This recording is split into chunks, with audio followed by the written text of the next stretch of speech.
Very often when I do programs for Our Little Corner, I take my jacket off and roll up my sleeves, but that could take on a whole new meaning here. At the blood bank at CVPH Medical Center on the second floor, we want to do a complete run-through about what happens to the blood when people donate it. As part of this program, we'll be going to Georgia Pacific to see an actual blood drawing.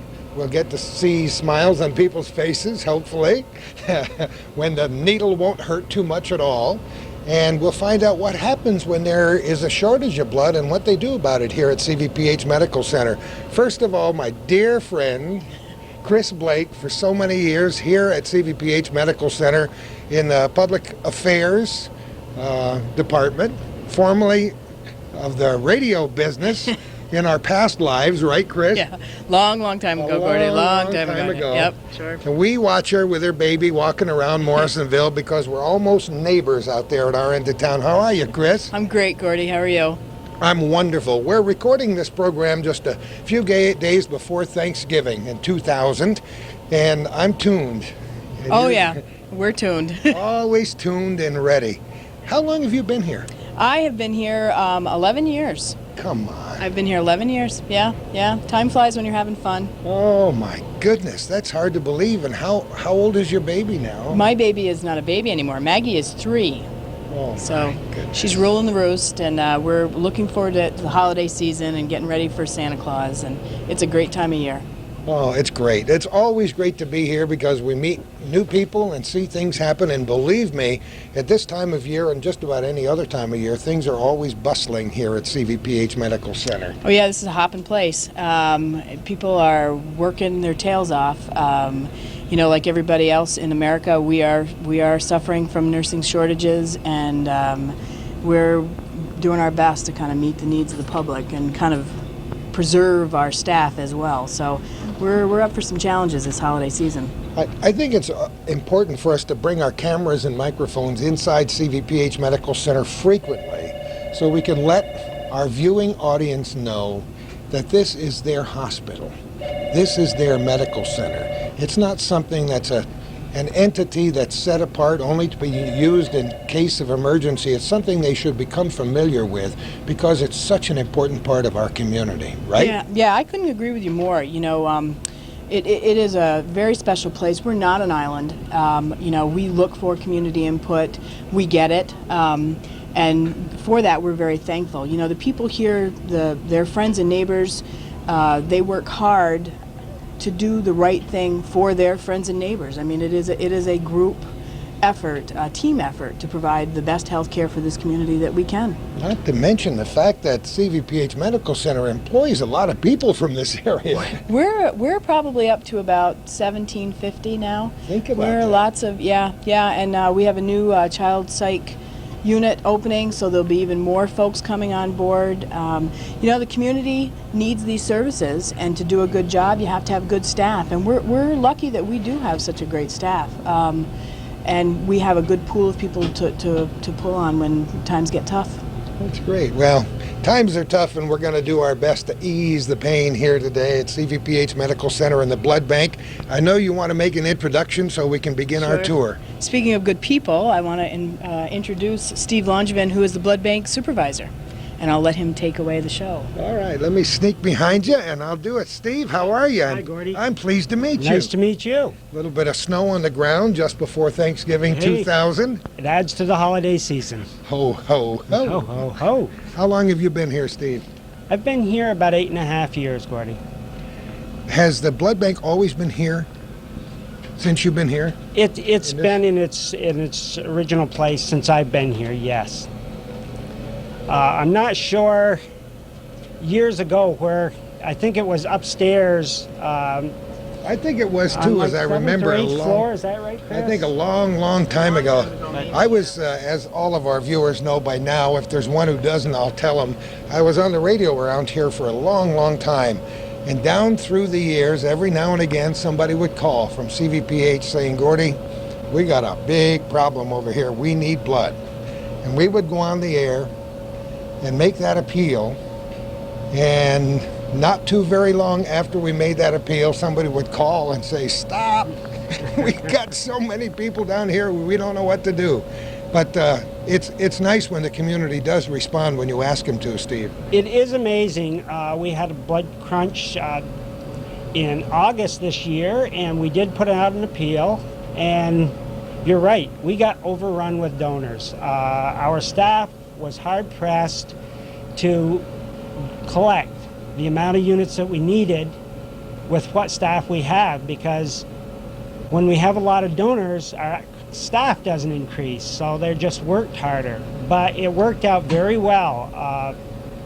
The whole nation, and especially in the northeast region here of the United States, has seen a dramatic blood shortage in the last couple of years, and they say this year is going to be worse than it's ever has, and next year is even going to be worse.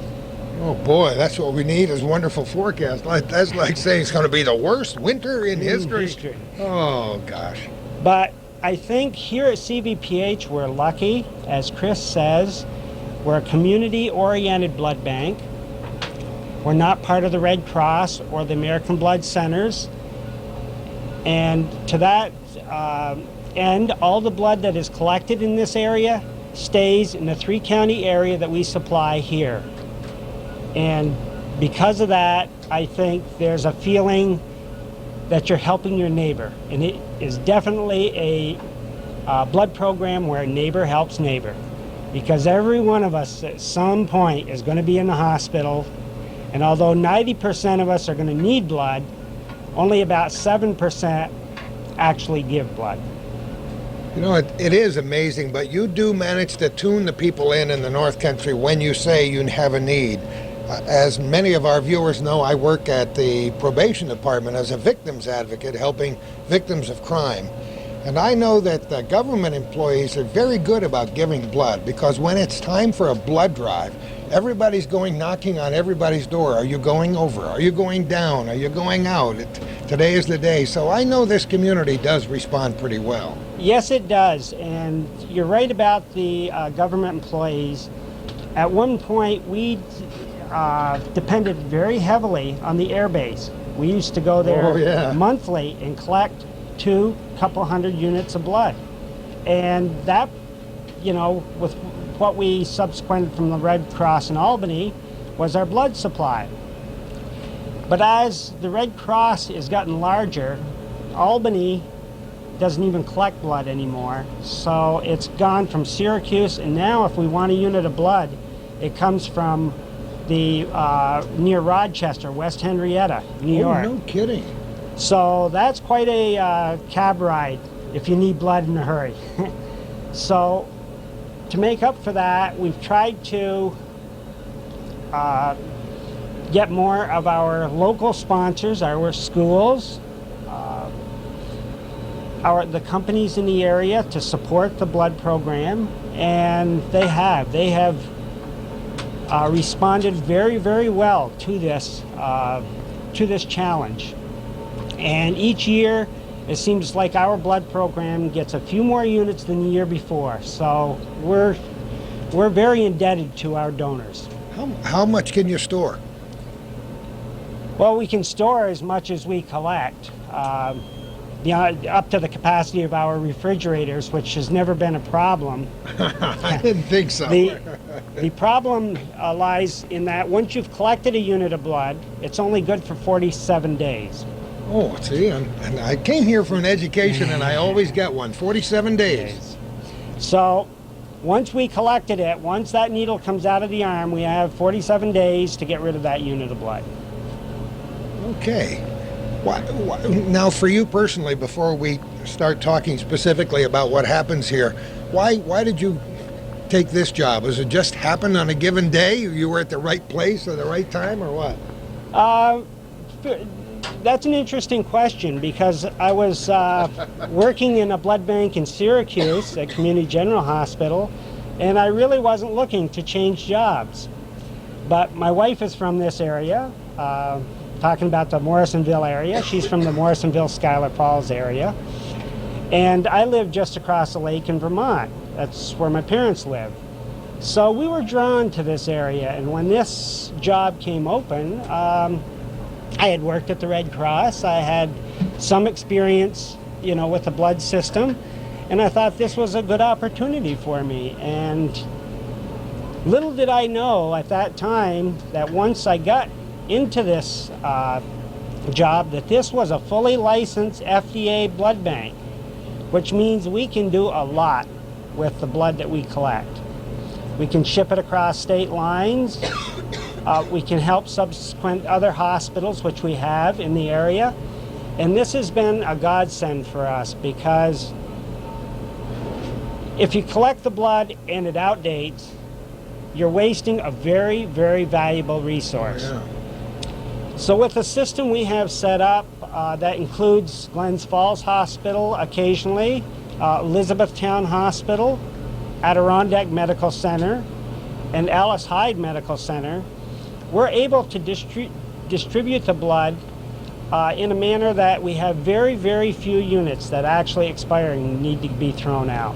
I'm sure that makes those people who donate the blood feel better too, and it's great that you can keep up with the demand and help other people. It's nice to have this kind of network of hospitals and medical centers, so we cover the whole North Country here. Yes, it is, and in a time where sometimes hospitals compete with one another, I believe that I'm talking for at least the three of us hospitals here in the immediate area, that's CVPH, Adirondack Medical Center, and Alice Hyde.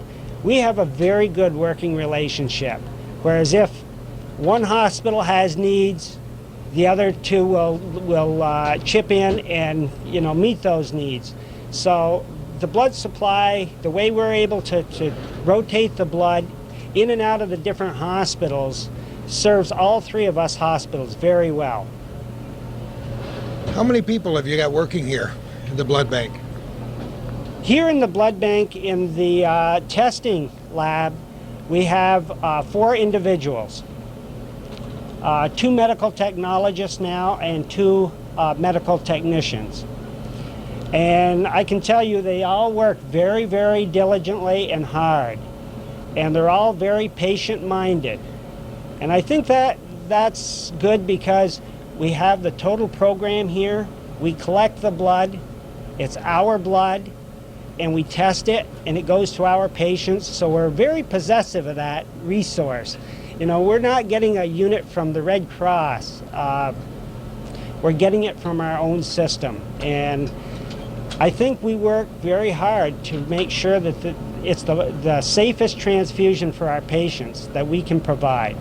I think that's very important to mention that, because those of us who are laymen have no idea, most of us, unless we remember those old biology and general science classes from 400 years ago, what constitutes blood and why it's so important that it is tested and kept safe. And that's something to add to the security of the North Country, to let them know you're capable of doing that here. Yes, it is. It's not something that you just dump into a bag and set in a shelf. This is a living tissue.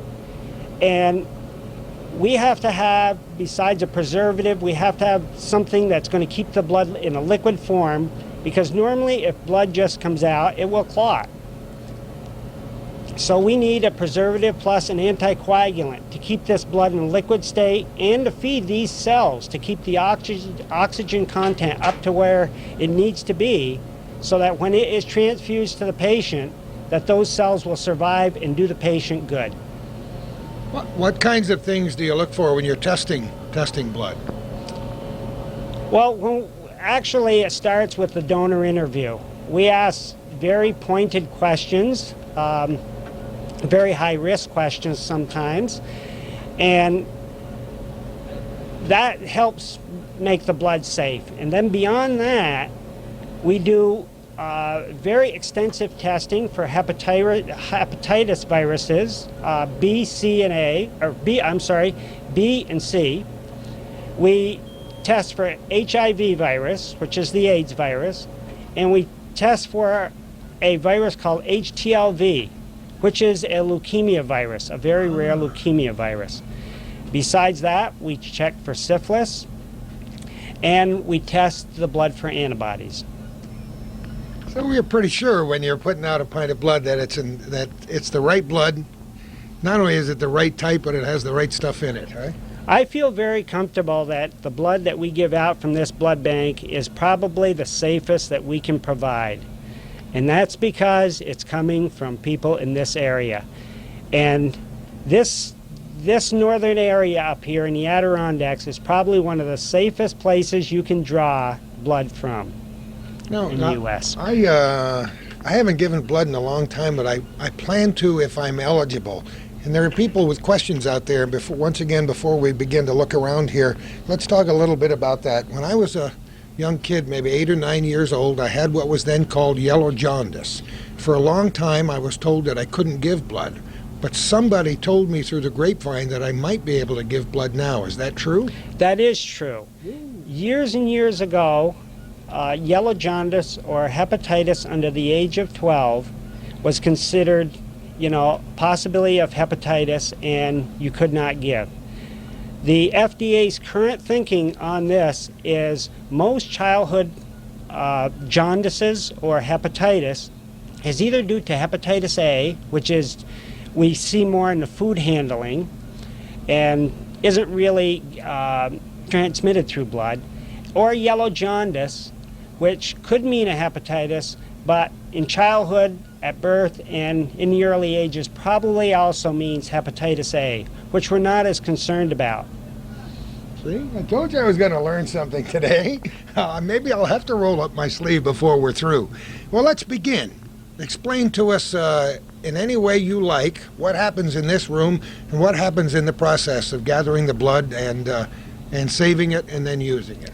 Okay, we're a little late this morning. They start very early, but what happens is you get a full unit of blood, and the first thing one of my techs does is has to spin it down in a cold centrifuge. This is because we don't usually give blood as whole blood. We give it as components. And the way we do our component preparation here at CVPH, we can give up to 3 components to 3 different peoples from one donation. No kidding. See, I didn't know that. In other words, we could save 3 different lives with one blood donation. What we do is spin it down, a soft spin in the centrifuge, and we take off what we call platelet-rich plasma. This is the liquid part of the blood. The yellowish-whitish portion of the liquid that contains platelets and plasma. Then we can spin that down again a harder time and take off the platelet poor plasma, which leaves platelets. And we can show you a platelet concentrate. I would love to see it. Yeah, over sure. Here. We'll follow you wherever you go, Stevie.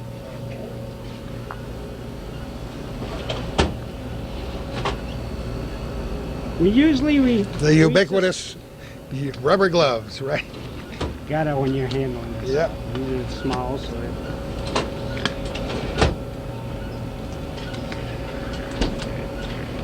This business is highly technological, isn't it, huh?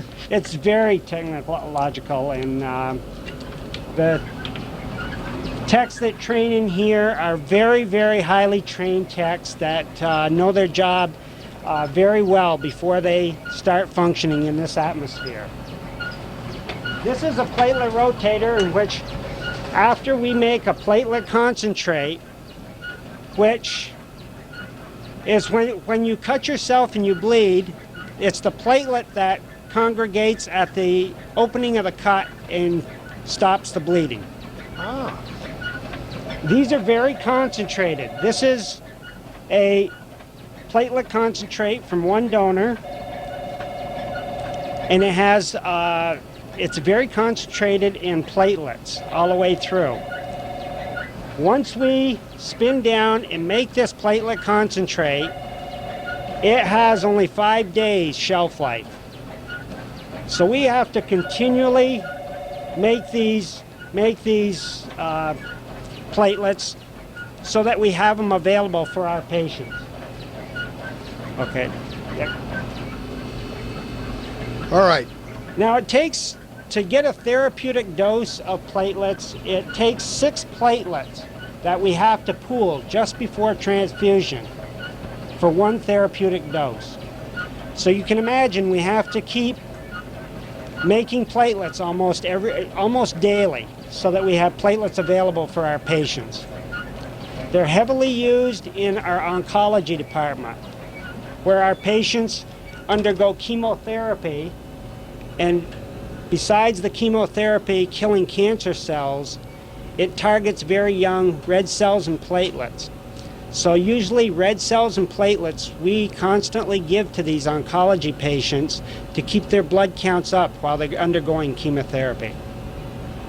I noticed there were slight color differences in those platelets there. So what's the reason for that?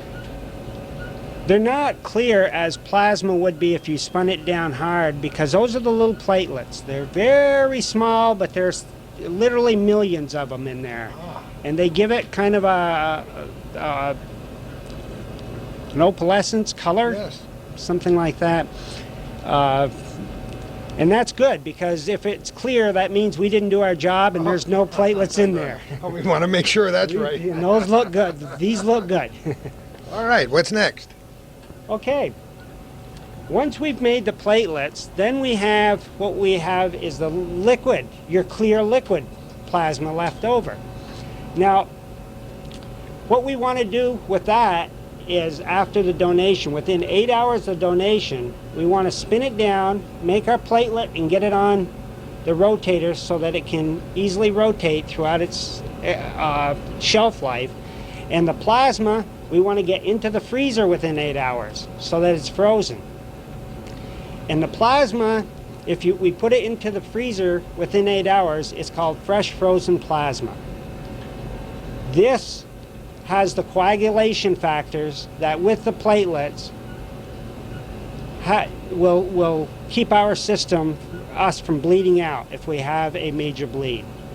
If we can control the platelets and the coagulation factors, then we can get a person to stop bleeding. So this is important in surgery. Whereas if they have a major surgery, besides red cells and platelets, they'll give fresh frozen plasma. Because once they start cutting somebody open, they want to make sure that that person's able to stop bleeding on their own. Now, the fresh frozen plasma we store for a year in a minus 30-degree freezer.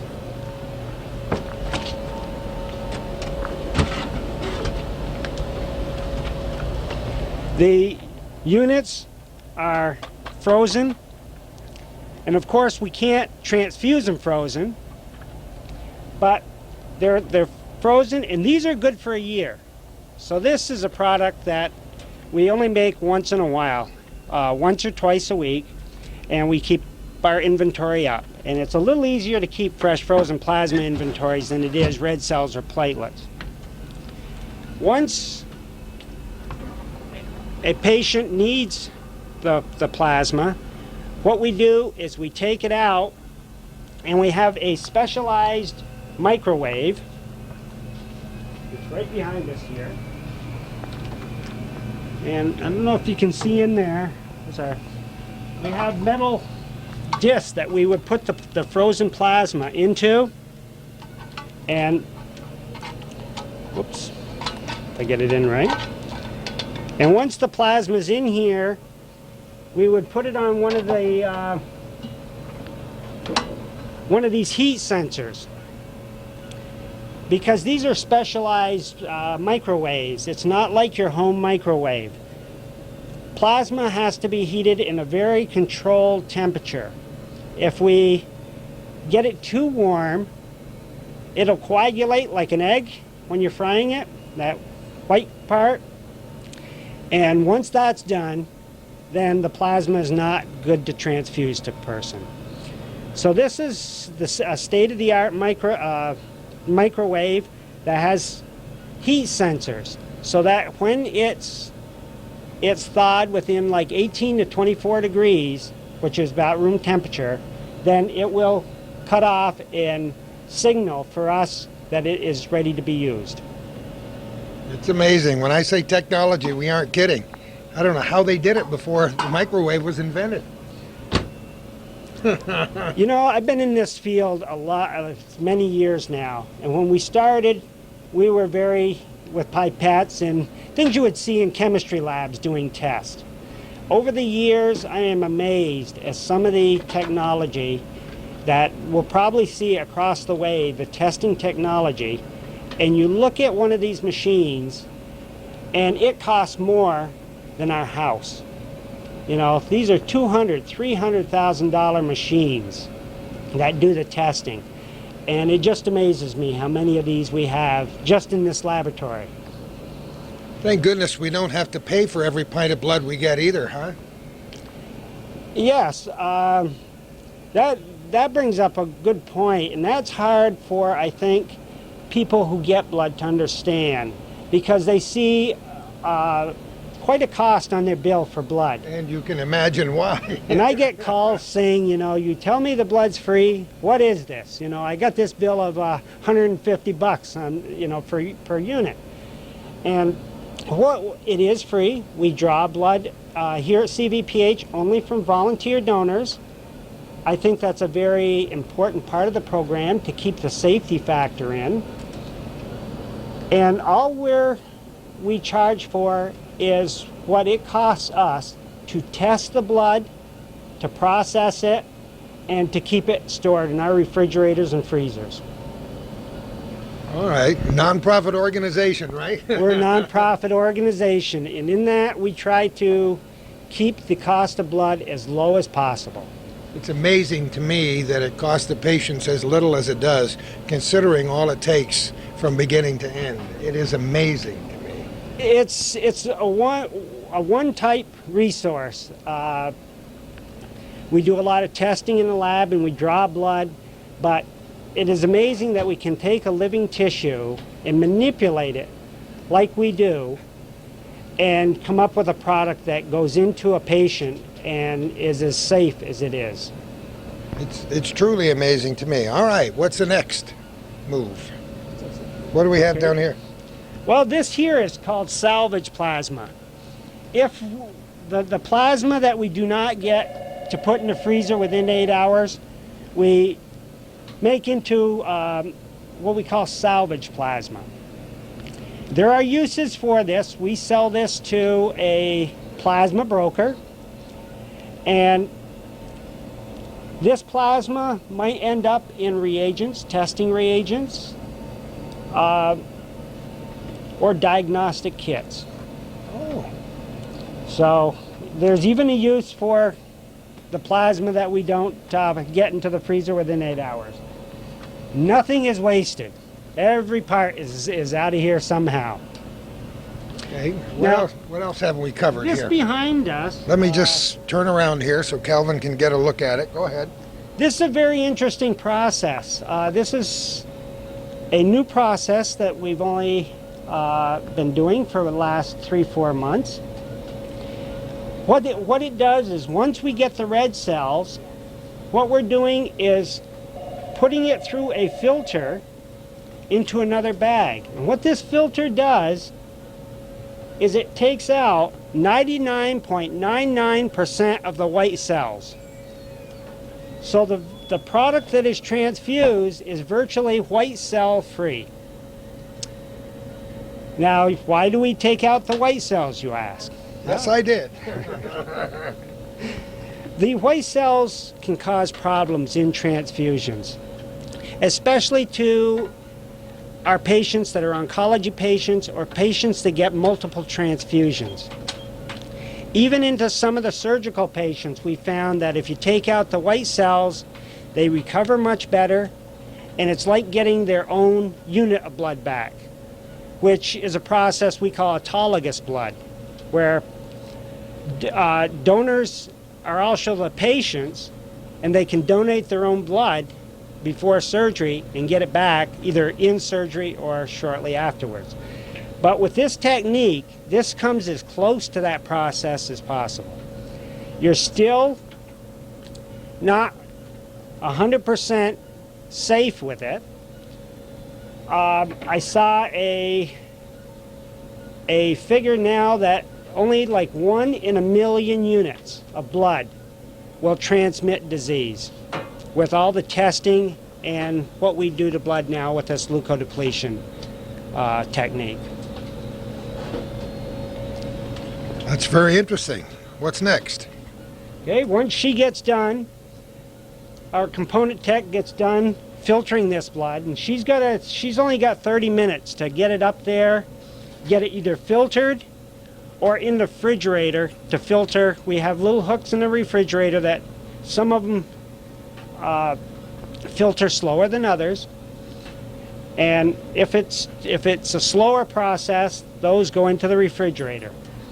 After that, what we do is we get the units in the refrigerator, and we want to store them until they're completely tested. Each unit of blood, once it's filtered and stored, is good, as I said, for 47 days. And it takes approximately 24 hours for us, after a blood is collected and the component is made, to test it for all the infectious diseases and get a blood type on it that's been done by 2 different individuals, so we know the right blood type gets on the unit. But this unit here is an unprocessed unit. This was probably collected yesterday. It's probably being tested for infectious disease and our antibody screening and blood typing today here in this lab. And when that's all done, then we can start labeling it and getting it out to distribution where it's available to a patient. Sometimes ahead of time you'll know what your needs going to be, and you try to predict based on the past, I suppose. But if you have some kind of a catastrophe locally, you have to somehow have provisions for that too, don't you? Yes, we have had a couple this past year. Usually it's with the group O blood. Usually it's either group O positive or group O negative. O negative donors to us are like gold. Of course, all blood is like gold, but they're a little special gold. The O negative patients, if they get a trauma in the emergency room and a patient comes in bleeding, or 2 or 3 or 4, and we do not know the blood type, we can safely give them O negative blood. Which makes O negative a scarcer resource than all the other blood types, because we use those a lot of times when patients are either O pos or A pos or B pos. So we're always in the need for O negative blood. You know, that talk about deja vu, that puts me back to the period of the Second World War when we lived in Thornwood in Westchester County. My dad was a very poor Nazarene minister in those days, and he called himself a professional blood donor because he had O negative blood. And I can remember him making frequent trips to the Grasslands Hospital, not too far from where we live, and donating blood. And they paid him for every pint of blood that he gave, and he almost made Ripley's Believe It or Not. He was a big, strong guy, and he gave blood quite often back in those days. And I'm sure they were glad to see him. Yeah. But those days are over. Used to be you could collect the, if you needed O negative blood, you could collect O negative blood in the morning, and in the afternoon have it in the patient's arm. But back then, they did very little or no testing on it. Back then, we didn't know enough about the testing to know how to make a safe unit of blood. But we've come a long way since then, Gordy, and I'll tell you, there's quite a bit into the processing and testing arena of the blood bank. You don't want to make too many mistakes in here either, do you? In this room. No. I always remind the techs in here that they can't be human in here. We can't make any mistakes. Okay. But we do, being a blood bank, I think the people that work in the blood bank are some of the most technically responsible people. Plus, we always have checks and balances to make sure that we catch any little error that might actually happen. It's an amazing group, and while we're on that subject, let's talk just a little bit about education. What kind of background would the people who work here have to have? For example, let's start with you. Well, with myself, I've got 4 years of college. and I worked in a specialty and blood bank program for a year. Took a very hard test and passed it, and that gave me my specialty in blood banking, which gives me the opportunity to work in a blood bank such as this. Some of my other personnel, we have RNs whose training and education is probably as advanced as mine. We have local people who have gone through our Clinton Community MLT program, which is an extremely good program and puts out some very, very good Glad you mentioned that. It really is. Well, it is good. Up until this year, actually this spring, I used to help teach over there, and I know the quality of people that they're putting out, and it's a good quality. That's great. And we're very glad to have that program in the Clinton County area. It's really important to let people know that we can train these people in this area, because not too many years ago it was difficult and people had to travel around the country to get that kind of an education. Yes, they did. And there has been a lot of effort into that program. The individual who ran that program up until this year is our chemistry supervisor now. And having her here with what she has done to that program has added to both CVPH and Clinton Community program. So we're lucky to have her. The reason I mention these things is because when we do this kind of program, it very often inspires young people to say, hey, I like to help. Where can I go to school? What can I do to get started? And inspiring our youth is probably something that's one of our big missions, isn't it? It is our big mission. In fact, besides inspiring our youth to become technicians or technologists or work in the medical field, it's also, we've found here that we've given a lot of effort to the high school and college kids. These kids are very impressionable. We find that if they donate blood in their high school or college years and learn the importance of blood, that they become lifelong donors. If, however, we're into our adulthood and we've never donated blood, chances are we may never donate, because we don't seem to understand the need, or we just get caught up in our busy lives. And Gordy, you know, we're all busy. I know what our busy lives can be like. But you know, that's another point that we've come to. People should know that giving blood is not something that's debilitating. They give blood and go back to work. It is. Yes, there might be a little pain involved, but very little. In fact, some of our donor phlebotomists have been told by some donors that they're actually painless. I donate religiously every 8 weeks, and I do trust every one of these people that I employ here, because they have their hearts in the right places. And if anybody, like, this is the boss. Let's get the needle in right today. we could do that. I'm due to give. Is 8 weeks the normal time limit? 8 weeks is the normal time limit. And our donors are so good at donating. We have some that come in even a couple days before. However, we're by very strict regulatory rules.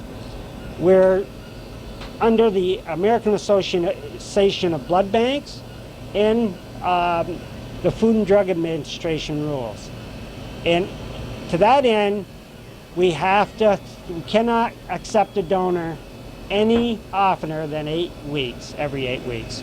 And our human body is a major organism. Let's stop for a minute.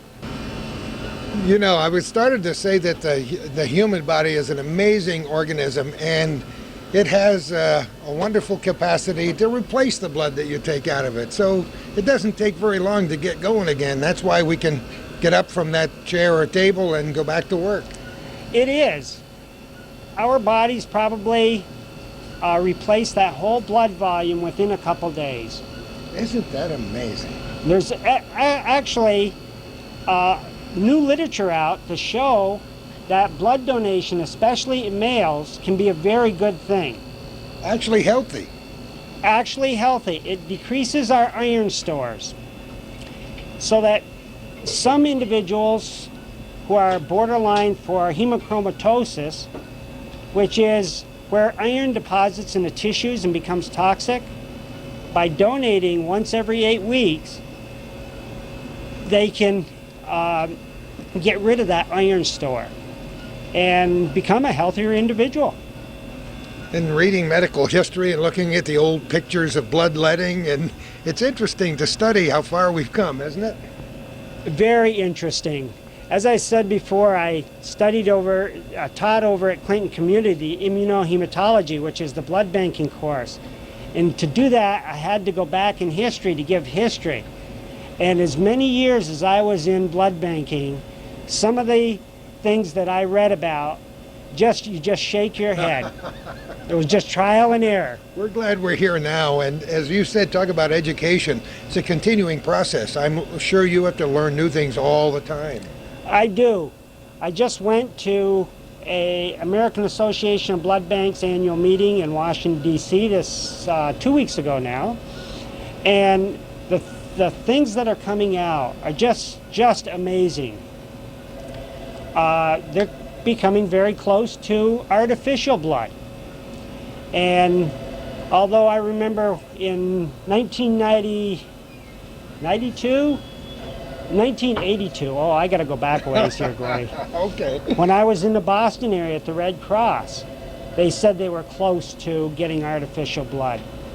But the problem is, and I think they'll find the same thing now, is you can't replace that molecule that comes out of somebody's body.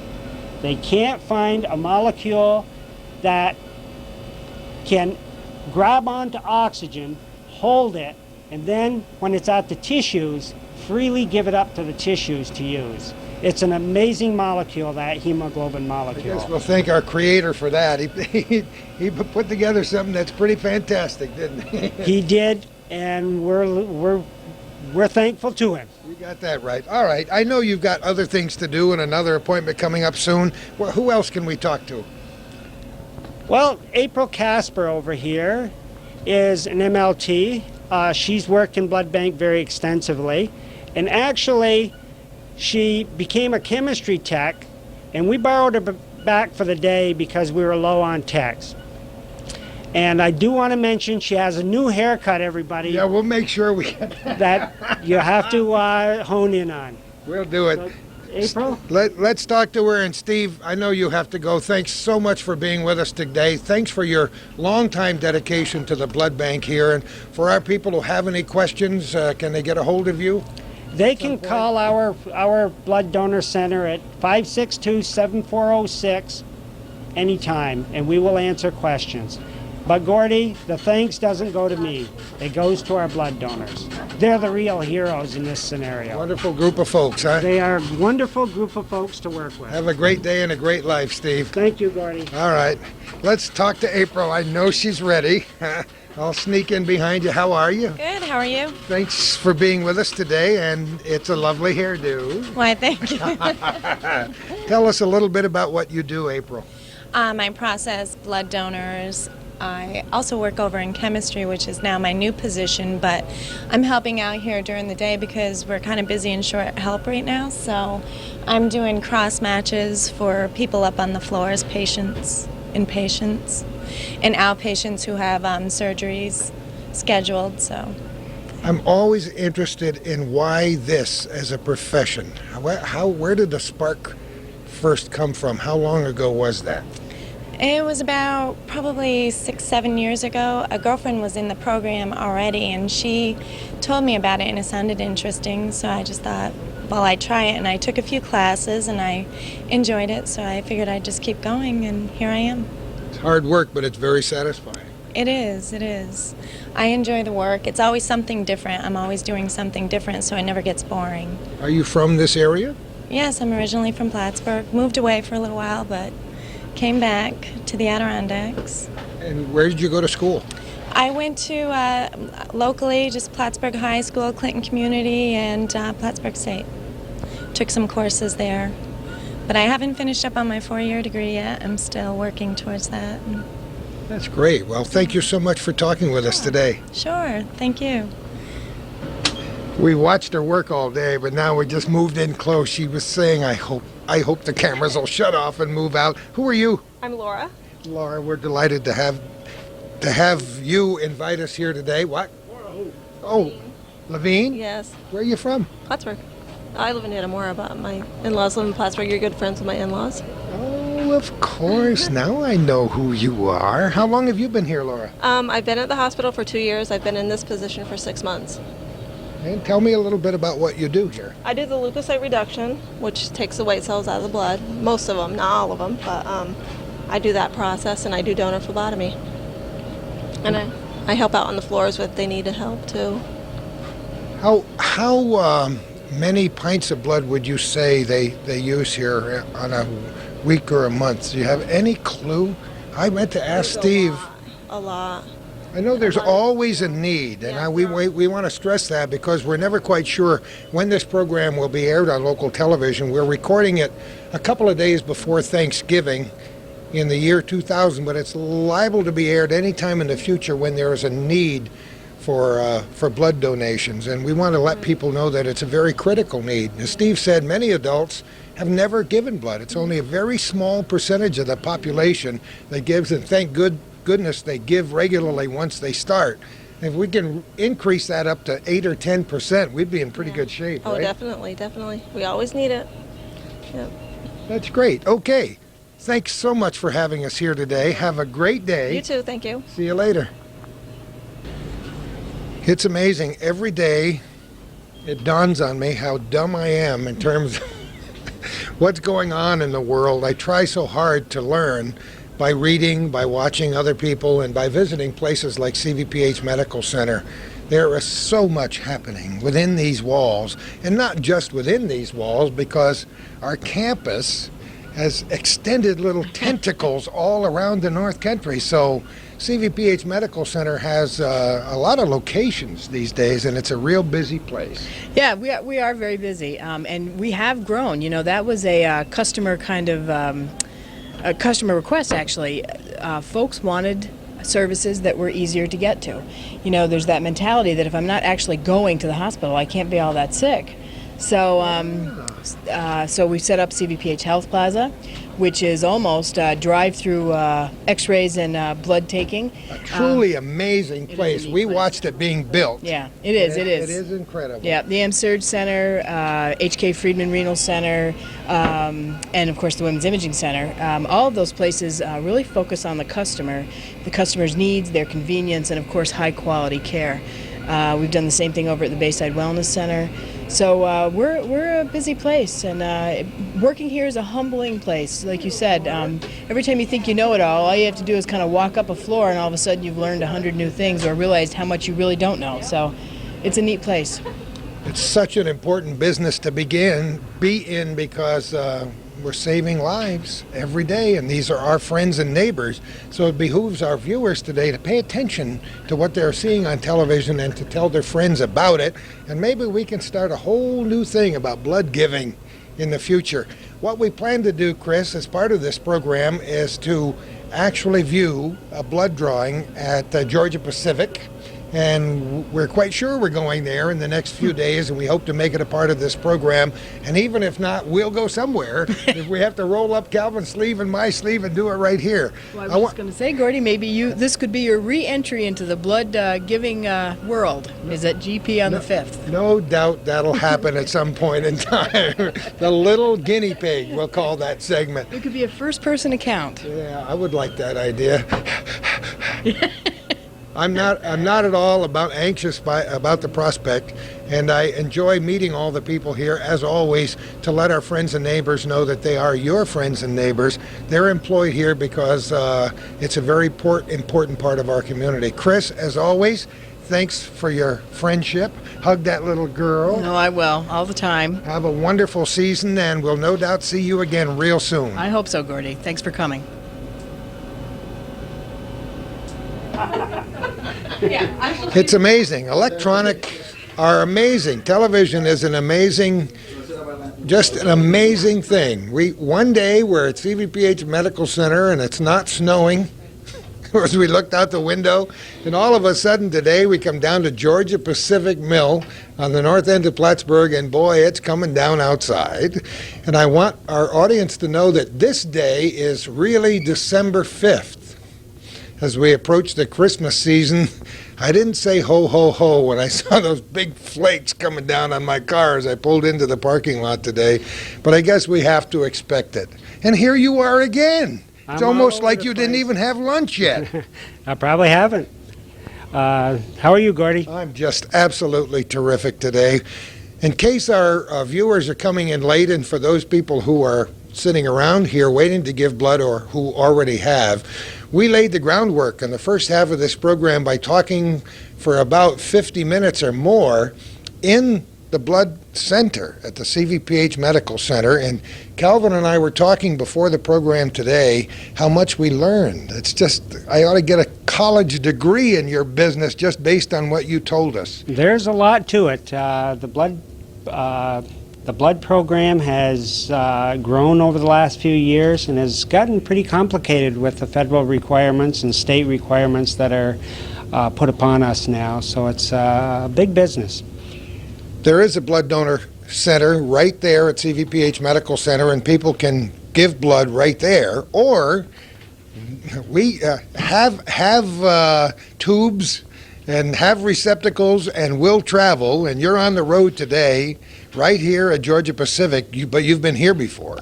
Oh yes, Georgia Pacific is one of our places that we've gone to over the years, and I'm not sure how far back they go, but they're one of the original places that has supported the blood program at CVPH through the years, and we're very grateful to them. And I'm sure there's a lot of patients that are going around today with Georgia Pacific blood in them.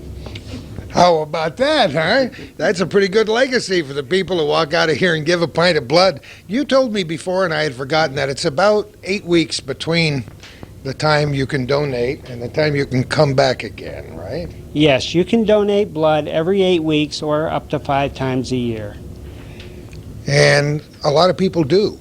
You said, you know, they come almost right to the day they're back again and willing to do it. And we met somebody on the way in here, said, well, you're going to make me wait another week. Oh yes, we go to a lot of places about every 8 weeks, and we have donors that get upset if we go there when they're not there, when they have a day off.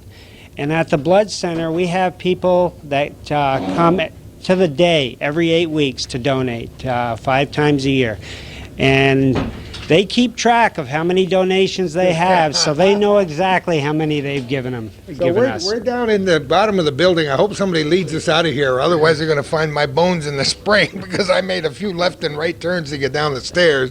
But I want to talk to some of the people who've already donated blood. Can we do that? Oh, absolutely. We have some donors here that we've been talking to before your arrival, and actually, we've shut the doors so they can't get out until they talk to you. So, isn't that neat? Over here in the corner. Over here in the corner. Let us sneak right over here. We can move around now. Don't be afraid. All this giggling, cookies. You just came here for the cookies, right? Right. Yeah. Who are you? I'm Sue Cost. Sue, and who are you? Suma Winnie. 2 Susans? Are you guys buddies? Yes, we work together. You came here together. If one faints, the other one picks her up, right? Yeah. What, have you given blood before, Sue? Yes, I have. And? It's not a bad experience. No, it's not bad at all.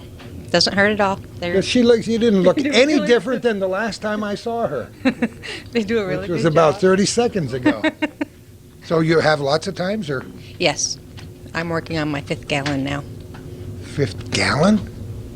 Come on. I didn't know people gave gallons of blood. Wow. Pint at a time. Pint at a time. That's a terrific thing. You know what good it does. I mean, that's the whole point of our doing this program, is to let our viewers know that it's a good thing to do.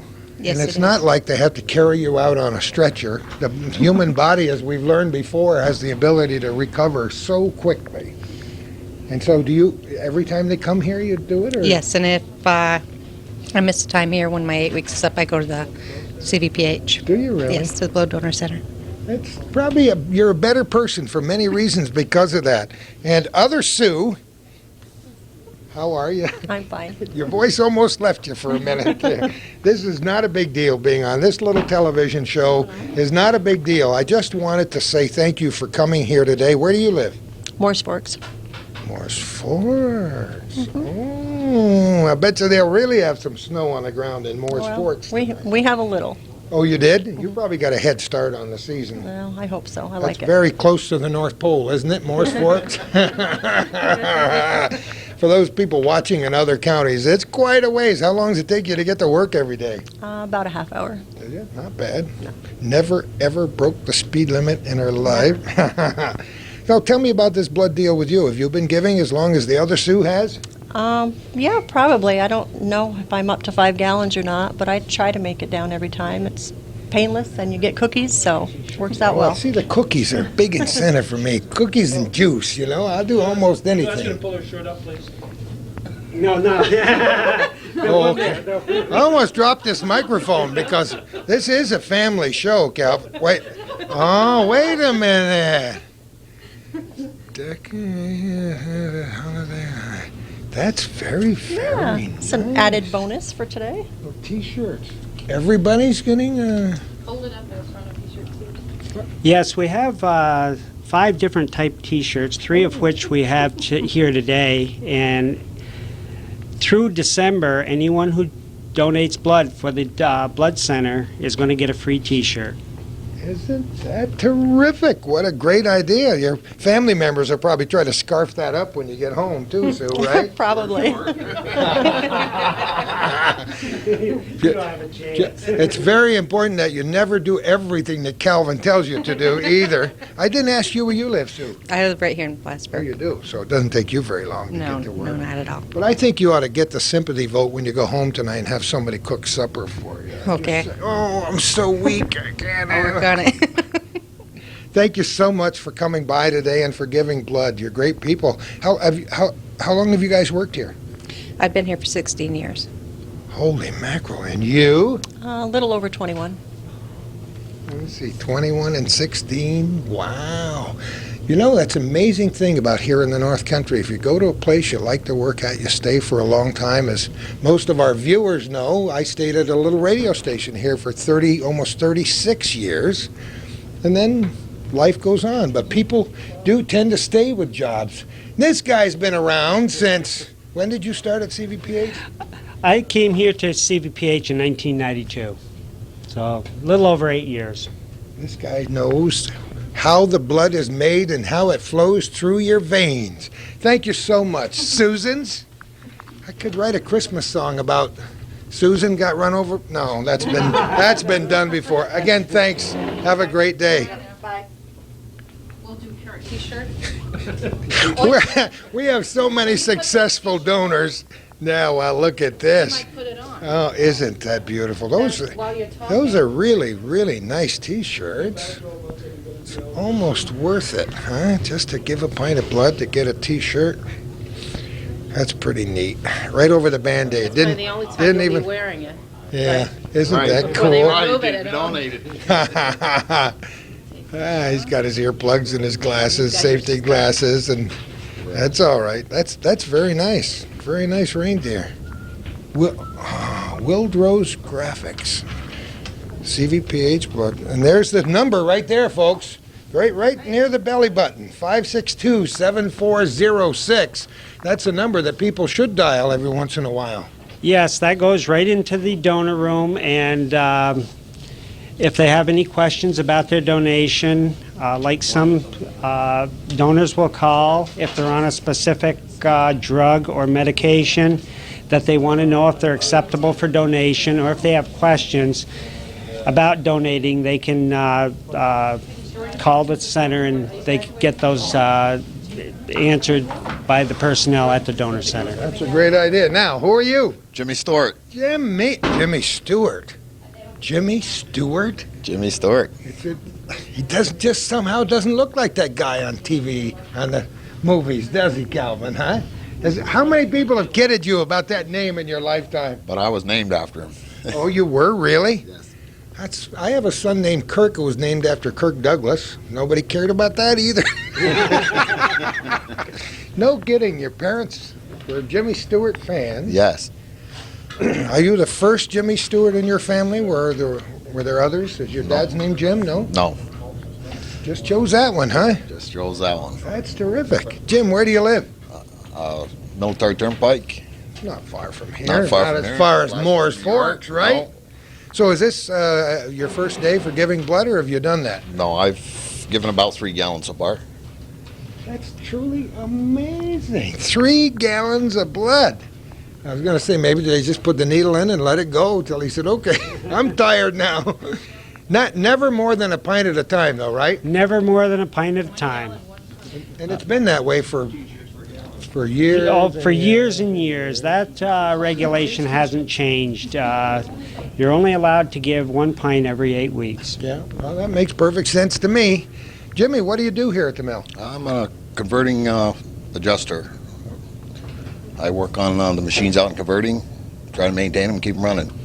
Well, we're so delighted to have this organization in our community. And for those people who are watching this program, who drive up and down North Margaret Street or Route 9, you always, how can you help but look at that sign out there? Because you got to know who's being congratulated, who's got it. Today it says blood drive. That makes sense.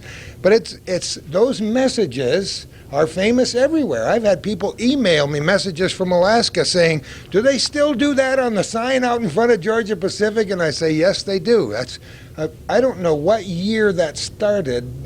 Neither do you either, do you? Because it was long before you came here. But it's pretty neat. It's a good place to work. A lot of nice people here. And it's just one of the mainstays of our community. And you've been here, how long did you say? 22 years. Okay, we've got to add all these up in your head. 2 gallons, 3 gallons, 4 gallons. So you do it almost every time, huh? There's a blood drive? It's to do something for the community and help give back to the community. How many times have we heard that phrase on this little hometown cable camera? Why do you do it? Just wanted to give something back. You talk to people who live in other places, and I'm sure there are other places on this globe which people enjoy living in, or they wouldn't be there. But I've always said that this North Country is special. And when people and events are good for you, then you got to give a little back. And if people have been doing this ever since I first came here in 1955 to work on building the air base and then to work here in the radio business in 1961, I've always marveled at how willing people are to give back. Neighbors are incredible. How many times have we seen other emergencies, not just blood donor emergencies, but fires and floods, and people just pitch in, don't they? Yes, they do, Gordy. Yeah, we know how it is to struggle through things, and so we do it. Jim Stewart, That's right. thanks so much for being with us you're welcome. today, and thanks so much for giving blood. You're welcome. Keep doing it. Just remember, it's a wonderful life. It's a wonderful life, yeah. Wonderful life. I remember Harvey and all those other great old movies, too. All right. It isn't like watching surgery on hospital TV. This will be a painless process. Who are you? Kurt Hauk. Kurt, how are you today? Good, thank you. Good. Where do you live? I live in Morrisonville, See that? Not very far from me, I bet. Where, on 22B? off of Staley Road. Oh, that's just up over the hill and down and over there. Well, I live right next to the fire station. This is, I don't know if this will be something you can talk to your grandchildren about. Have you given blood before? Kurt? Yes. Well, then, these guys are old pros. How many times? I don't know. I think I just got my first gallon Oh, last time I gave. So that's a milestone. I used to know, as I mentioned in the earlier part of our program, how many gallons my father had given, and it was incredible during the Second World War. What was that type blood that was the one you needed the most? O positive? Well, Group O positive and O negative is always in demand, Gordy, because you can use that when you run out of other blood types. You can give Group O to anybody. It's a universal donor, so it's the most needed blood type across the U.S. Yeah, the amazing part of it is do you know what your blood type is, Calvin? Do you? What is it? Is it type A? I have no idea how much my blood hasn't been tested for many years, and I have no idea what. Do they normally test blood when you're given physicals? Not for a blood type. Usually a blood type is only determined if you're giving blood or you're receiving it. That's about the only 2 times that we usually give blood, give blood to be typed. Well, wasn't there a time when people carried cards in their wallet with their blood type on it? Or was that military ID, or what was that? Most of that was military ID, and I was in the military, and people in the military seem to change blood types an awful lot. I was one time over in Thailand and with the military, and a gentleman came up with 4 different cards of 4 different blood types. So, he told me he changed blood types a lot. And I said, well, that can't be. It's genetics. It just doesn't happen. So he said, well, could you tell me what blood type I am? And didn't I type him? And he wasn't any of the 4. So he could be. Maybe he does change blood types, but no. Once you've got a blood type, you get it. It's genetics. You get it from your parents, and you stay with that blood type your whole life. There are so many other factors involved in blood. We talked about it before, but I'm sure some of our viewers would like to learn things like, what is the RH factor? What does that mean? The RH factor is actually, RH is from rhesus, which is the rhesus monkey. And that's how they determined the factor when they first started. And it's important not just in blood transfusions, but a lot of times in pregnancy, if a mother is RH negative and the baby is RH positive, she can get sensitized. So it's very important to know the RH type. So much to learn. You wouldn't think so. Some people viewing this program might say blood is blood, and one blood is just like other blood, but it just ain't true, is it? No 2 bloods are the same. I shouldn't say that unless you're identical twins. Maybe identical twins would have the same blood types and the same factors. I never thought of that. Maybe or always, or what? Identical twins would have. They're usually from the same egg, so they would have to be exact. That's why during kidney transplants or things like that, if you've got an identical twin, you're in better shape than the ordinary person who needs a kidney. Done already. Oh, come on, not possible. We didn't even have the needle in yet.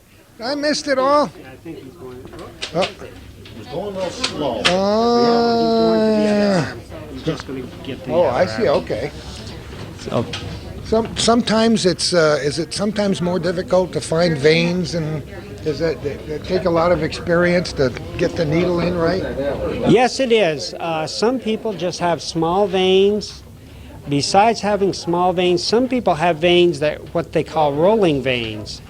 And once you put the needle in, the vein will actually roll away from you. Come on. So, it's true. It's true.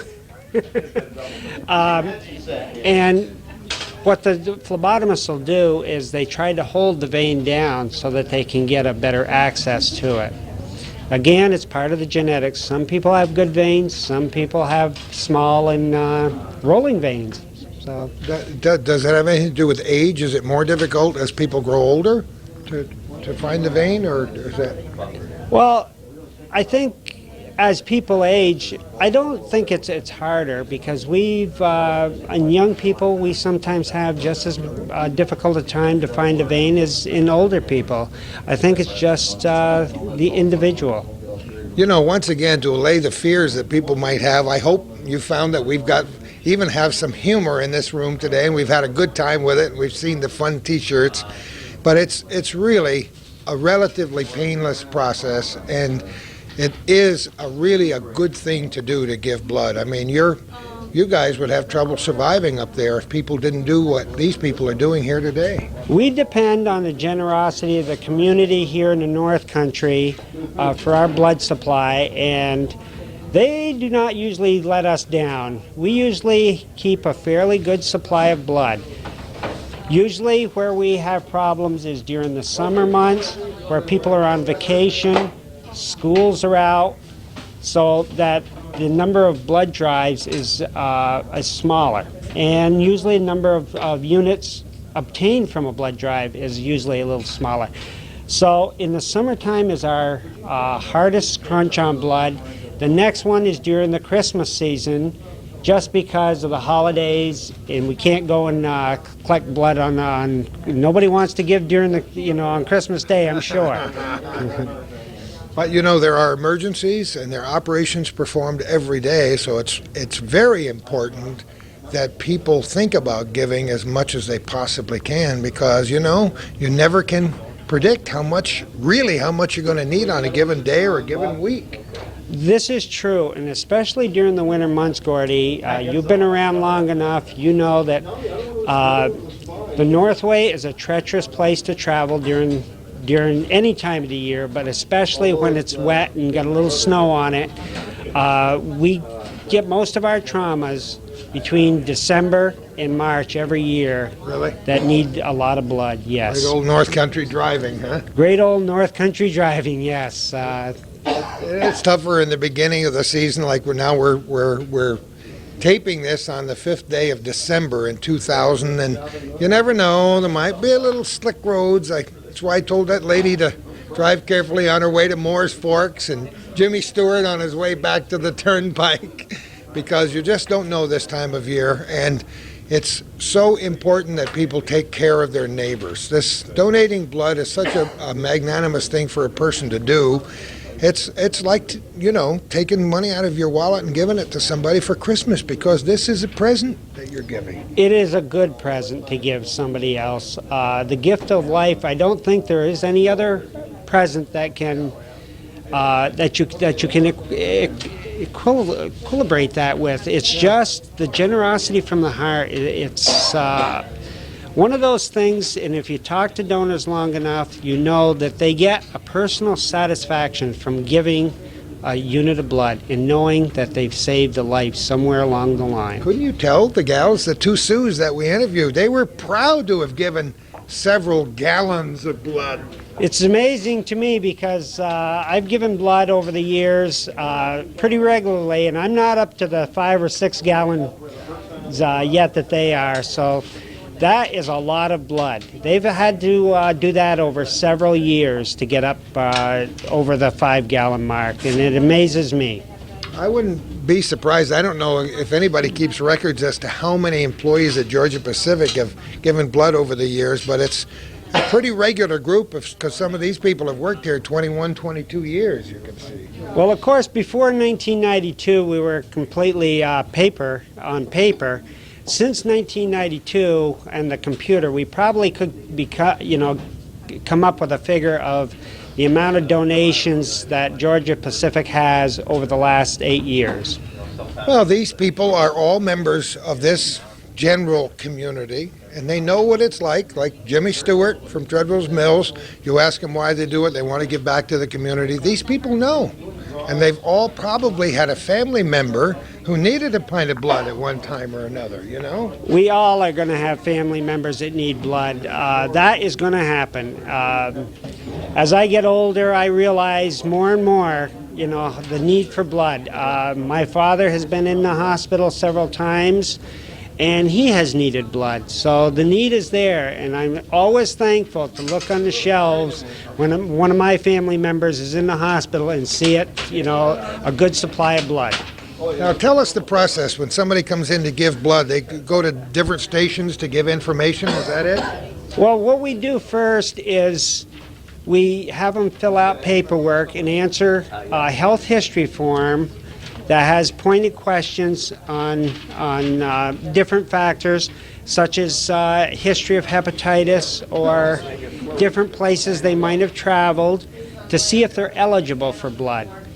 Then what we do is we direct them towards an RN, a registered nurse, who follows up with that physical, and looks over the questions and determines whether the person is eligible to donate under the different regulations that we have. If they become acceptable for donation, then they end up in a chair with a needle in their arm. And that's the important 5-minute process that, that will end up in a successful unit of blood. How much stuff do you have to bring along with you? Now, you showed us some of your equipment back where you were. What do you have to bring to one of these blood drives? Well, I'll tell you, before today, I didn't realize how much we needed, but I helped carry this, some of this equipment down today, so I have more of appreciation of what they go through to set up for a blood drive and how much equipment that we really need. I guess it's easy at my end of it, telling them they got to take a couple more pieces of equipment, and for privacy, donor privacy and the questioning and whatever, but when you actually see it brought down, it's quite a bit.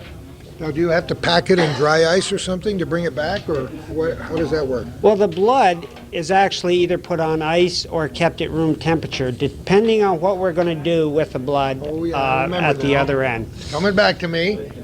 But, of course, the important stuff is at least we take down the heavy buckets of cookies and juice, and we saw them stacked up there. We hope that we don't have to take much back with us. That's great. Is it important to have fluids in you after you give blood? Yes, it is. We're taking out approximately 20% of the 5% of the blood volume, and it takes a good 2 to 3 weeks to replenish that, and fluids is an important part of that process. Along with, we ask the people for the first 24 hours not to do anything real strenuous. After giving blood, yes. And some people just seem to recover quicker than others, and I'm not sure if body size has anything to do with it. Most people have roughly the same amount of blood regardless of their body size? Oh no, a larger person will have a larger amount of blood volume in them. I think I have a case and a half. Oh, they do? Okay. Yes, and but we still take out about the same amount, about 450 mLs of actual blood, which we mix with a preservative and an anticoagulant to keep the blood, after the donation. I want to mention again, because it almost always comes up when we're talking about running blood drives, that CVPH Medical Centers is not connected with the Red Cross, right? Some hospitals are connected with Red Cross, right? Yes, most of the blood supply here in upstate New York is through the Red Cross blood system. But approximately, I think about in 1982, because we're so far up and from the blood supply, and because of the treacherous winters we have and the hardship it was to get the blood to us, they decided to have a blood program here at CVPH. And there's probably no place in the world that's better suited for this because of the generosity of the people in this area. So sometimes when there's an emergency among the Red Cross supplies, it may not affect you at CVPH. Is that true? Or? Hopefully that's true, and that seems to be the truth right now, because I've noticed that Red Cross is having a very hard time this Christmas season. Are they? Yes, they are constantly looking for blood donors and having a hard time to get their supplies up. And at this point, we're not in a shortage of blood at CVPH, because we're having good blood drives like here at Georgia Pacific today. And the generosity of these people here keep our blood supply up. And I'm sure programs like this and stories in the newspaper and on radio and other commercial television stations don't hurt, as long as you keep it in people's minds. Media is a big part of why we are so successful here at CVPH. The news media in this community has helped us out numerous times. One in particular that'll always stay in my mind, and I'm sure most people around here, is the ice storm in '98. Oh, sure. How could you forget it? It was a tough time, and the roads were so treacherous that there was no way we could get blood up here from Albany or Rochester or Syracuse. And we were stuck with, trying to get donors in the area. Want to sleep in our lobby tonight? Give us a pint of blood. I'll tell you, if people could have seen what the corridors and rooms in CVPH Medical Center looked like for a few days during that ice storm, that was a whole other picture that a lot of the media didn't focus on, but it was a wild and crazy place.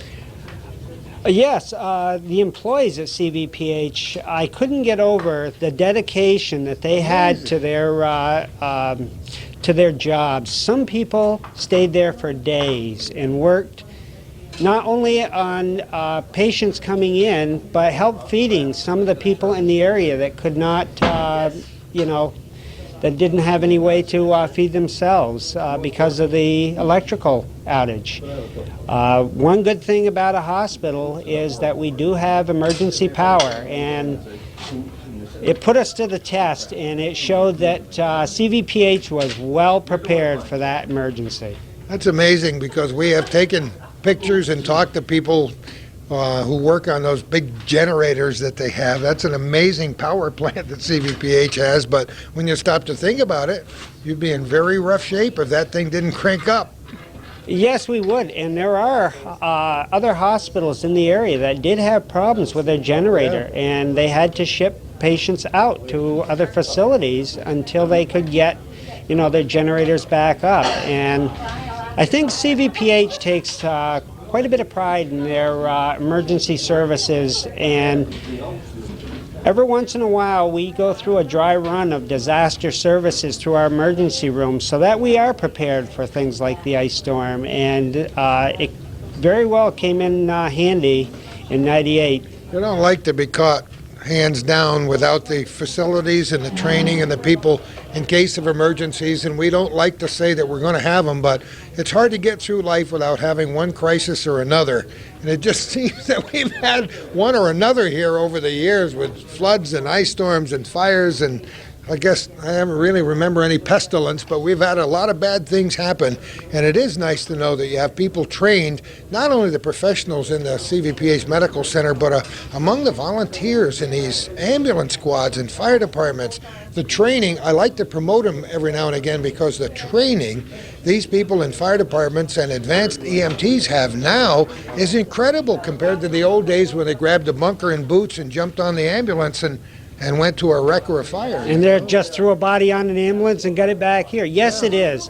The emergency services has grown, and the training and expertise in those ambulances and, at the scenes and in the voluntary services, as you mentioned, is incredible. Do they keep blood on the ambulances? No, they don't.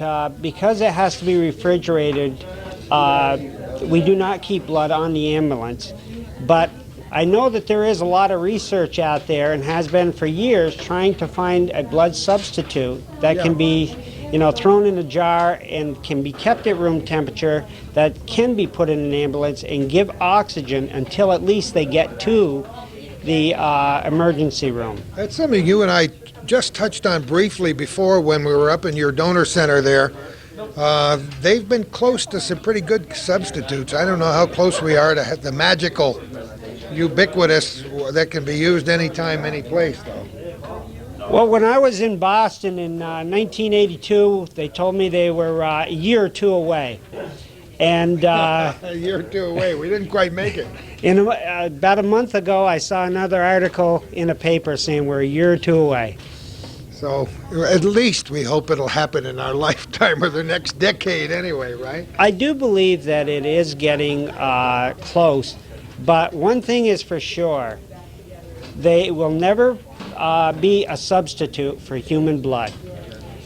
They just cannot find a molecule that, when we get it into our lungs, can pick up oxygen, and then at the tissues can give it back. It's just not possible. It's an amazing, the hemoglobin molecule is amazing. It is incredible. Somebody knew what they were doing when they designed this, huh? Somebody did, and the better researchers in the world have not been able to duplicate it. It's amazing.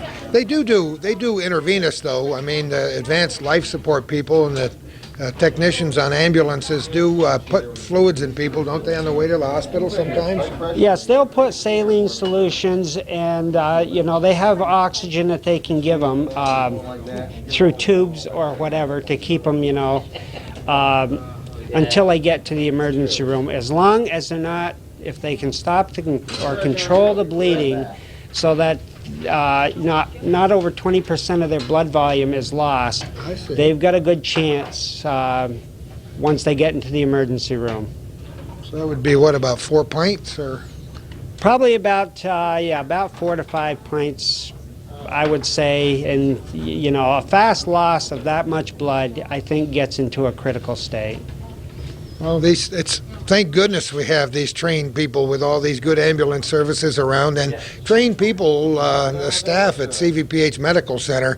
We mentioned it before, and it doesn't hurt to mention it again, because there is a critical shortage of nurses in our country, and we have felt the crunch here in the North Country. And so if anybody is out there or have sons and daughters who might consider this as a profession, may we embrace you. The nurses are well needed. We appreciate them. They do a good job. And at CVPH right now, they're working overtime, most of them, to be able to provide the quality care that we've come to expect from the nurses at CVPH. And they have delivered. It requires a very special dedication, as your profession does, and as many other professions do, including those here at the Georgia Pacific Mill. But administering to other people's physical needs in hospitals is very special. We've been incredibly lucky in our family to have a lot of relatives, including some of our own kids, who have gone into the nursing profession, and I've watched them work. And it's truly amazing. Nobody could ever pay you enough money to compensate you technically for the time and effort you put into it. So it is dedication. So I admire those people who go through the nursing school and take the boards and get into the profession. They have to love working with people, and they have to love their jobs, because it is not an easy job. And I think, especially around the holidays, when, the rest of us are home and enjoying the holidays, and the nurses, a certain percentage of them have to come in here and tend to other people. Sickness doesn't take a day off, and around the holidays is a special time, I think, for nurses, because they have to leave their own families and come in and tend to other people. It's about 2:30 in the afternoon. This blood drive started about 1 o'clock. How long do you normally run? Several hours? The blood drive today is from 1 to 4. We usually go to a blood drive and we'll spend anywhere from 2 to about 4 or 5 hours at a blood drive, and collect as much blood as we can, and then we have to take it back to the hospital, and they start processing it. How many pints did you say you hope to get today? Did you have I would hope to get about 20-25 pints today of blood. That's approximately what we like to get from each blood drive, and that'll keep us up for at least that day, and probably part of another day going for the transfusion purposes. And once again, for any of our viewers who are interested in some of these jobs as a profession, or they want to give blood, or have family members who would like to give blood, they can call your blood bank almost any time, can't they, during business hours? Oh, absolutely. We're open from 8 to 4:30 at the 562-7406 number, and we would be glad to give anybody any information they need on giving blood or any, type positions that are available. Marta Power-Tercy. I remember names for about 26 or 7 seconds, so I have to spit it out real fast. How are you? And mine is a long one, too. I'm very good. Where are you originally from? Originally I'm from Budapest, Hungary. Wow. Lived in Paris, lived in New York City, and now everybody's got a great story. How does one make that trip from Budapest to Plattsburgh? Takes a while. It's taken close to 40 years to do that. Why Plattsburgh right now? Just an opportunity here? Yes, I work here. Actually, I live in Essex Junction, Vermont. Oh, so you have to... I commute. I travel you do the the lake ferry every bit day. every day? Every single I day. hope they keep that ice open. It wasn't too many years ago when they didn't try to do that all winter, you know. Actually, it's very beautiful. It really I enjoy is. the trip every day. The lake has a mood, and I just love it. It's a poetic trip across the lake. The lake has a mood. It And so do the does. mountains, and so does everything else. And Absolutely. you know, you've touched on a subject that's near and dear to me because I love this countryside up here. We I live do in a too. very special place on the globe, and you, having been to so many places, would appreciate that. But it says something about commuting in a beautiful place like this. You do a little bit of reflecting while you're on that Yes, I ferry. do. It takes me 50 minutes to get here, and Does it? Oh, yes. she's got it right I down. work out my entire day on my trip in, and then it changes. You know, I make my plans. I say this is what I'm going to do today, and then of course I get into the office and everything is I different. don't want to knock any other place on earth, but 50 minutes from Essex Junction, Vermont to Georgia Pacific on North Margaret Street in Plattsburgh is so much better than 50 minutes on the Los Angeles Freeway. And I lived in Oh, the city. Long Island Expressway. That's right. I lived in this city, and you talk about commuting. This is nothing. I mean, people. I remember actually traveling from one end of Queensboro Bridge, coming in from the airport, from LaGuardia Airport, over to Manhattan, and it could take 45 minutes. Easy. Just Been there and done that, not for many, many years, but back in the 50s I did it down there for a long, long time, and I have a lot of friends and family members who live down there on the island and around New York City, and generally they come to see me. I wouldn't leave here. Absolutely, I love it up here. I've been up here for 14 years now, and I love it. It's Have you been terrific. here for Georgia Pacific? No, I've been at Georgia Pacific for 3. It'll be 3 years next week, actually. What is your job? I'm communications manager here, and that means I do a lot of things. I do a newsletter. I'm out in the community a lot. We have several programs in the local schools. We just generate a lot of internal material, help employees communicate with one another. So I'm always busy, always very, very busy. Well, this organization and those that preceded it in these buildings have made it a wonderful part of North Country history, and it's as one of the biggest employers here. Nobody viewing this program ever wants to see this place go, so we don't need any scares. Well, that was not a scare, but we have been here since 1963. And now that GP has acquired Fort James, we are now a global presence. Isn't it great? We are the largest tissue manufacturer in the world. And it started here, right here in Plattsburgh. I know. So we have a historic significance, absolutely. So is it pure serendipity that brought you from where your roots were to Plattsburgh? Gosh, serendipity, that's probably Who could true. ever have planned that? Well, I've had an interesting career, and this certainly is a fascinating place to be. I love what I do. I love working with people. And there's a really fascinating mix of people here, people from all over the place, people who've been in this community for a very, very long time. And it's just fascinating to chat with them and learn about how different people live. You're on the hub here. We never used to think of ourselves as a hub.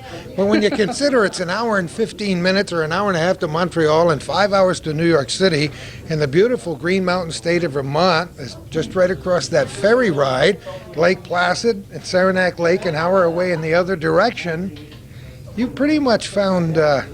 Well, it's beautiful up here. I mean, I've traveled quite a bit over the globe, and this is probably one of the most beautiful places to live. And livable. Well, it is, because it's livable. I mean, I loved living in the city. I never had a problem with safety or crime. People always say, "Oh, I'm just happy to leave the city." I like the city, but with children, it's difficult. I didn't like queuing up for things. That was the one thing that I didn't like about the city. But otherwise, I really loved it. And up here, you can have the lake, you can have summer, you can have winter exercise, you can have winter pleasures. I mean, it's just, you've got it all right here. And I love it. That's a phrase that's foreign to the North Country vocabulary, queuing up for things, you know.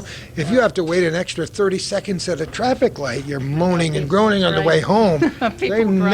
They've never been trapped in rush hour traffic like you and I have at various times in our lives. But not only that, Marta, I think I've always promoted the people up here because this quality of life sounds like one of those nebulous phrases that people like to attach to wherever they live. But because of the people and the place up here, it is a quality of life which almost saved the Plattsburgh Air Force Base here several years ago. The people are very special. They're different kinds of people wherever you go, but as in general, North Country people are wonderful and generous, as you're proving here today, right here with this blood drive. I think that, from my experience, they're very warm people. I mean, it takes a while to get to know some people, but once you get to know them, and they're friends for life. I mean, you can have people leave here and travel elsewhere, and they come back and they're just as friendly as they were before, and that bond is just really there, and I appreciate that, and I love it, and I really... You and I do too, and I can tell by that smile that you actually do. I write a weekly column in the newspaper, and I get frequent emails from people who used to live here and who wish they did now, and who write me, you know, little email messages from every state in the Union and many foreign countries.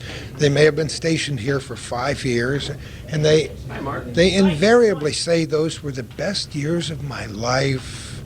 You know, does so-and-so still live in Treadwell's Mill? And, you know, can you, how often do you go to Lake Placid? Have you ever been on a bobsled? And people's memories of the North Country, they cherish when they move away from and here. some people have been here for generations, and it's fascinating to speak with them. There are a couple people here at the mill who have been here for maybe 150 years, and you know, they'll tell me stories about finding relics from the past in their basements, and you know, it's You just like that stuff, I dude. do I like can that tell. stuff. Yeah, I do. I love to listen to stories.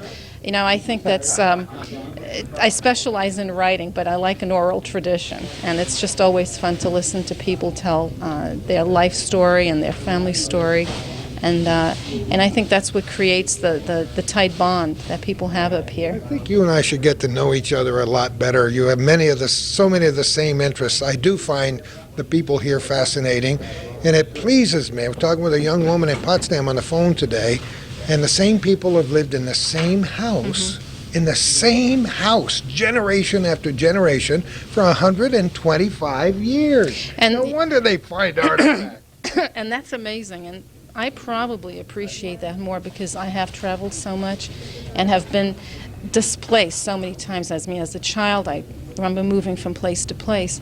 So for me, it's very special to be in one location and to have a root in the community. And I think a lot of people here do have that.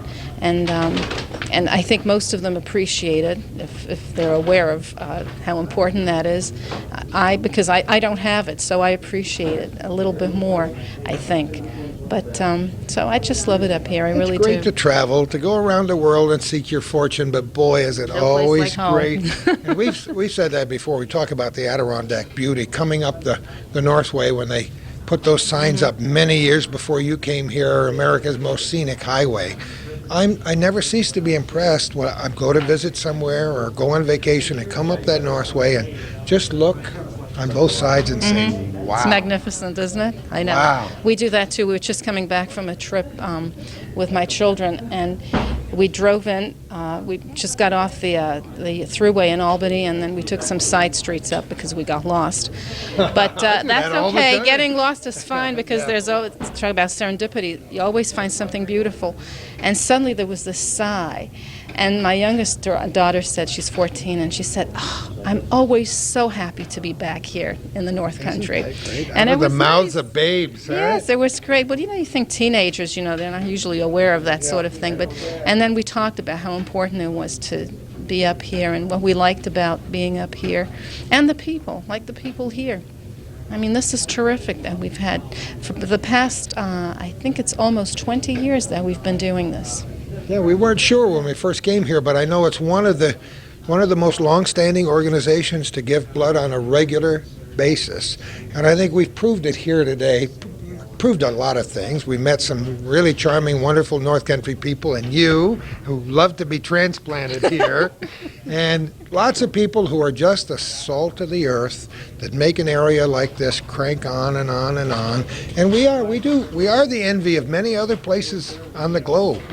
And when you came here, you probably had no idea you'd stick around for this long. I certainly didn't. You know, when I first came up here, having come from Manhattan, busy place on a very busy block, it was quite an adjustment for me. Me too. I mean, it was just an adjustment to look out at night and see darkness, not to see bright lights, not to hear someone's radio blaring right through your windows.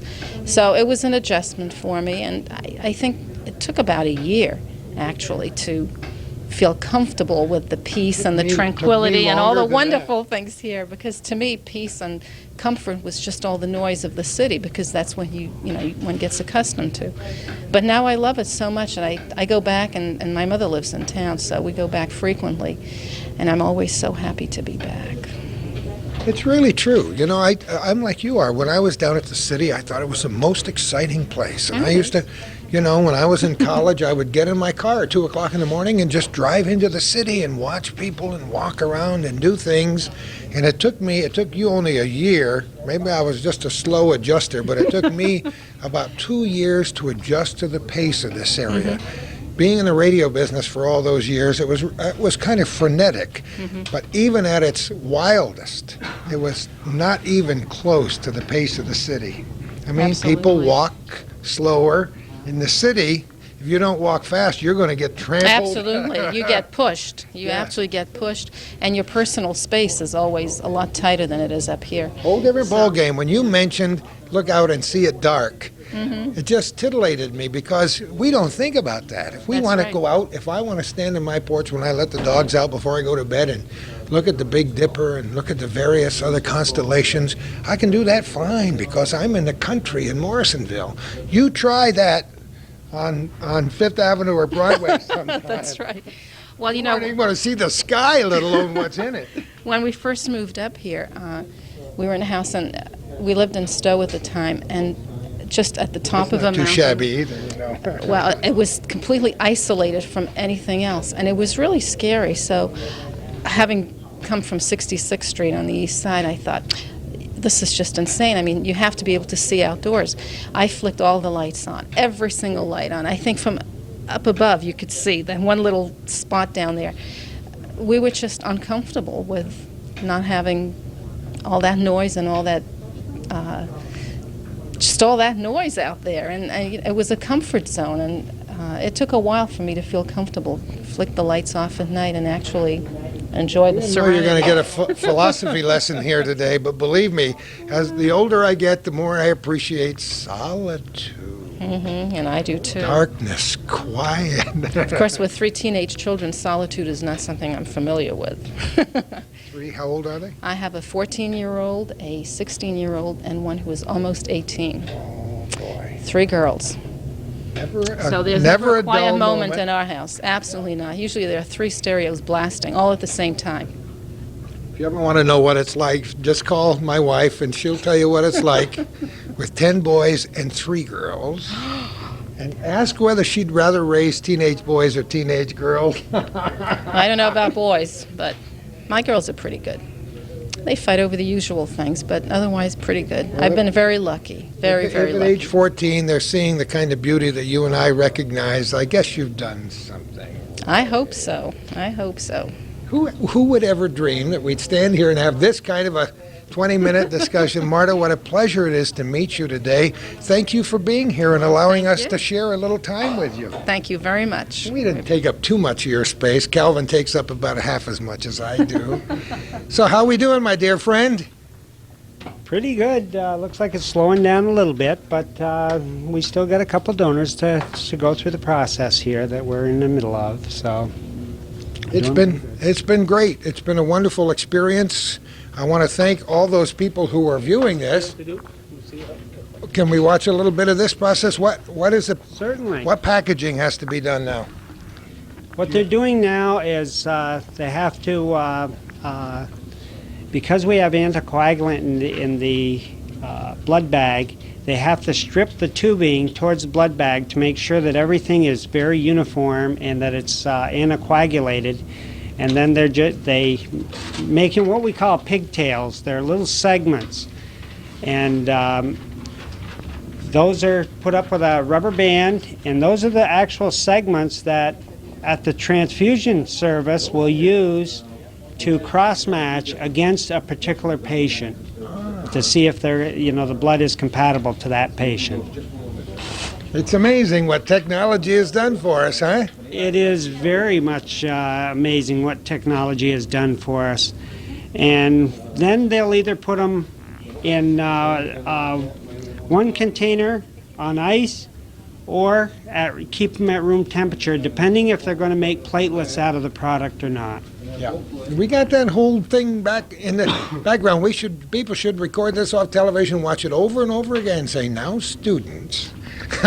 This is the complete process. We've seen it from beginning, from when the donor comes in the door, all the way through to the end result. It's wonderful, and as I said, it's a great education and good experience, and that's why Calvin and I enjoy doing programs like this week after week after week. We meet interesting people as we did today, but we learn so much about what goes on behind the scenes with blood donating.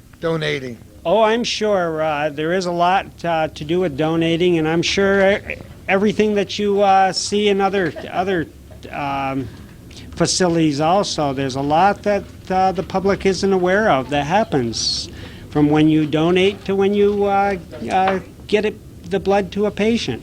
I want to end this program with that telephone number of your blood donor center again. Hi, how are you? We're at 562-7406. Write that number down and call it when you feel the urge to give, as many people have done in the past, and many people will in the future, and maybe, just maybe, you'll never have a crisis again. Oh, wouldn't that be nice? Wouldn't that be lovely? That would be lovely. I hope we've been a little part of making it just a little bit better for you. I hope you stay with us, enjoy the rest of this program and all the other programs here on your local public access channel. Who knows where we're going to be next time for our little corner.